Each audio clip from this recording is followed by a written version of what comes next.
Hey everyone, this is Quakeman. It is time for an opinions video for 2018. I know I didn't really do a whole lot of this last year, and that's my own fault for a lot of reasons I don't want to get into. I don't want to bore you guys.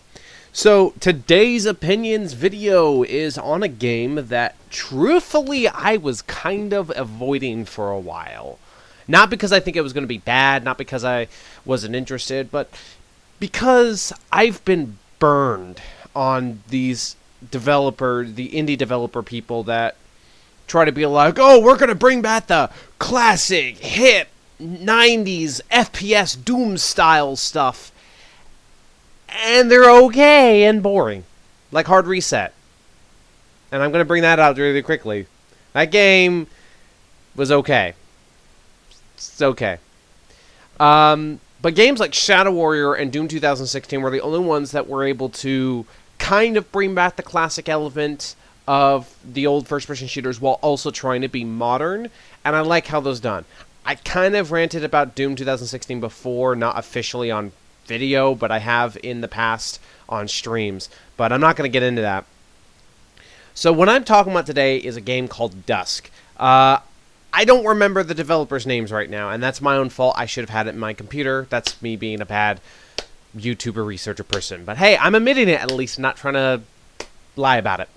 All I know is it's made by this. It's made around some people who did the Rise of the Triad remake, I think, or at least maybe a person or two, or it's a completely new game entirely. I don't fully remember. I'm just going based on the top of my head. With the music being done by Andrew, I'm going to hate myself for mispronouncing his name, but I think it's like Holslet or something like that.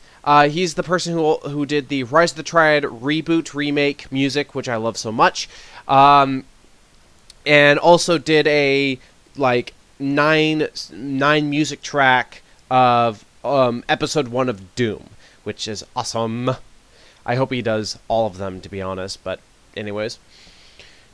And the first thing I noticed when I saw the gameplay of it from people was they were playing the endless mode, which most of the people that I were watching weren't good, because they seem to die within like the first 30 seconds to a minute. Not to be rude to those people, but it's just what I notice. I mean, granted, I can't say that because I haven't played endless mode, and maybe I'll die in 30 seconds, but I play it. But my experiences with the game. I recorded about 40 minutes of it, and played a little bit more. Got a little bit farther in the first episode. Have not touched episode 2, so I have no opinions past that point. And all I can say is the game's introduction and settings and everything it has honestly blows me the fuck away for once. I have not seen a game, especially a game that tries to emulate the classic FPS, like this. It has features that, honestly, no one would use, like pixelization, which is something that games like Doom and Wolfenstein used to do back in the day if you didn't have the right RAM and stuff. Because today, you know, you can have 32 or 128 gigs of RAM or whatever the number is today. But back then, I think the RAM, back in like the 1992, 1993, I think the highest of RAM was like maybe 126 kilobytes or something. Or more than that. I'm not knowledgeable in the old technology range. But it was, you know, it was a lower number than it is today. And if the game ran slow, you press the minus keys to shorten the window down. And it looks massively pixelized, because back then most monitors, I believe, were like 800 by 600 or something like that. They were small pixel counts back in the Windows 95, Windows 98 days. Well, although back then it was like Windows 3 or something. I forget what the operating system. Again, not knowledgeable. And that was the only way you would have to play Doom and Wolfenstein if the game, you know, was running way too slow. And they have that as a feature in Dusk where, like, it's full screen and everything, but you can have it pixelized as if you have to shrink it down. And that's a funny feature that no one would use, although I may use it just for stupid sakes on a stream. I don't know. The graphics are pretty much straight out of Quake, and I think that's what they did. I think they just took the Quake engine and redefined it. It has a boot screen like it would back in the day, similar to if you run DOSBox and emulation. That's funny. I like that as well, especially some of the text that show up. You have crosshair options that you can change the color of the crosshair options. There's many different settings. There's the FOV setting, which obviously is defaulted to 110. Fantastic. There's a frame cap system. I have it set to 150, although you can have it unlimited if you so desire. I wonder if someone can get this game up to 1,000 frames per second. That would be hilarious. There's a color mode, which I didn't expect. So, I didn't know that they would do a feature like this, but there's the default color setting that you see in the game. But you can change the color in any way. There's also presets. You can make it look more dark and a little bit more grungy based on the color changes. You can make it look sepia, which is like brown everywhere. You can make it black and white. You can make it vibrant in colors. Like, there's so many different color settings in the game that, holy shit, developers, you guys are good. And you can customize your own if you so desire, although I'm not going to mess with it because I don't care. I'm too scared to mess with it and have a problem with seeing things better. But still, that's an awesome option. Just the introduction to the main menu, how pressing any button opens up the menu similar to what Doom did, like, this already gave me a good impression. All they needed was, like, a demo of someone playing the game horribly, like back in the Doom and Quake days, and you got a set-for-life situation with Dusk. Now, from what I'm seeing, they're going to be releasing a third episode later, because right now there's only 2. I don't know how many levels are on those 2 levels. I want to take a guess, probably, if they're going by Doom logic, probably 9. 8 standard, 1 secret.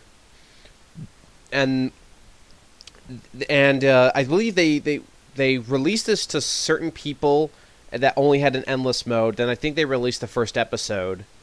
And now it's on early access on Steam, which has the second episode. I'm trying to get myself to finish those 2. And from my experiences of the first couple of levels, which includes 4 of the levels and the secret, this game is brilliant. And granted, I know I'm not a big YouTuber at the time. I only have 400 subscribers. I don't care. I still make videos and try my best. I give this a massive seal of approval right now. The level design I find so brilliant from what I've seen. I love the secret designs. I've been happy to find pretty much almost all of them. I've missed like maybe a secret or 2 in some of the stages. In the recording, I did miss a lot in the first level and the second. But I was pretty proud when I was able to just run around and think about how much I've played Quake and Doom and Wolfenstein, and just think about level design, how levels are set up in these old style maps, and finding the secrets. And I always feel proud when I find them. I was so proud when in the second level, where you take a chair or a barrel or something you can jump on, bring it over to these 2 canister to the right of the maze, jump on top of that, jump on the maze, and right there is a divot where there's a secret area where you can get the rivet gun. Holy crap, that is ingenious. I love secrets like that. I like it when it tests my mind. There's a secret in level 2 that I actually am trying to figure out, and I don't want anyone to tell me. I want to figure out on my own. Is where I found one of these health cross icons on top of the barn, and I think I'm supposed to like maybe use the rivet gun to like rocket jump up there or something. I don't know. I'm still trying to figure it out because I love games like this. The shooting feels great. I love the fact that you can get 2 pistols and 2 shotguns. The only power-up I've ran into so far is where it just makes me shoot quickly, and it's hilarious when I'm using the pistol. It's just like it's like faster than the machine gun. Although the machine gun probably will be faster once I have the power-up as well.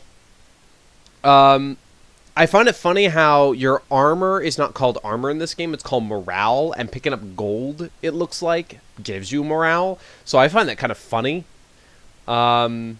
All the enemies I've only ran into is a chainsaw guy, which reminds me of demons.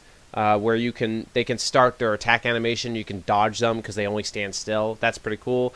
The wizards that fly around and shoot fireballs. The weird little rat things. And then the bull things that also spit like blood at you or something like that.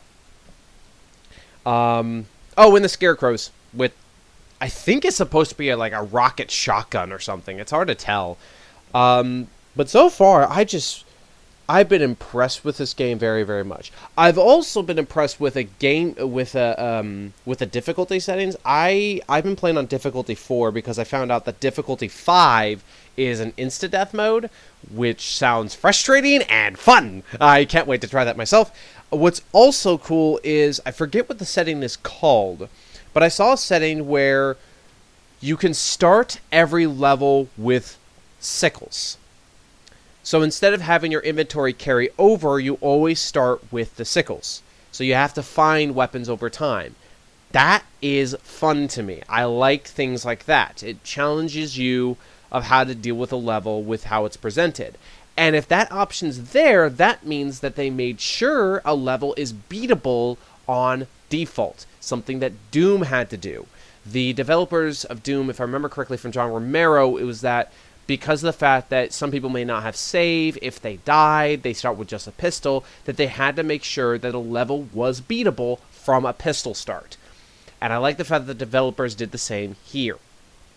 I'm very, very impressed with that. Granted, I need to test it out myself and see how it plays.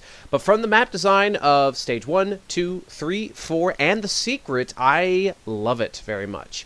I also like how they feel connected while not being connected in a sense, similar to what Quake did minorly, and Doom did a lot.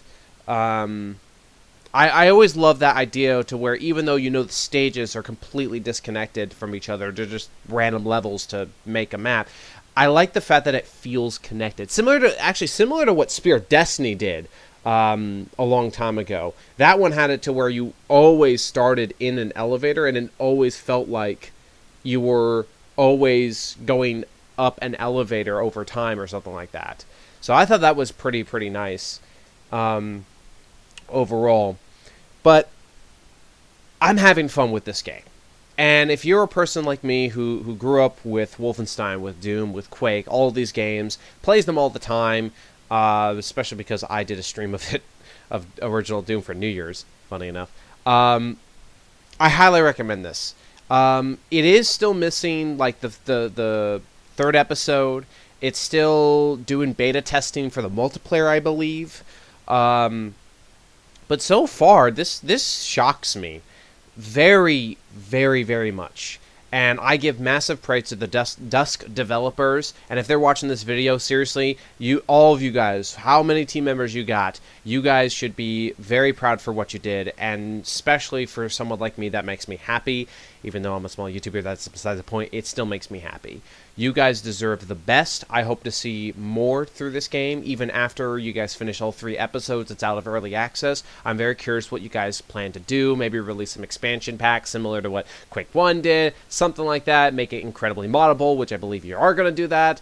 Something. Because all I know is this game is fucking fantastic. And I'm proud of you guys.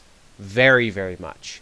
Highly recommend this game, although if you don't like the fact that it's early access and the fact that it only has 2 episodes, go ahead and wait. It will be on Steam for a while until it's out of early access. But I would recommend keep a close eye. Put it on your watch list through Steam because it will let you know when it's out of early access. And other than that, I think that's all I can say today about this game. I'm very impressed with it. I like the weapon designs. I like how the game feels, even though I know some people may be turned off by it because it looks like 1990s graphics. Well, that's the point, and I'm okay with that. So I'll stop right there. Have a wonderful day, everyone. Thank you so much for watching my video, and take care.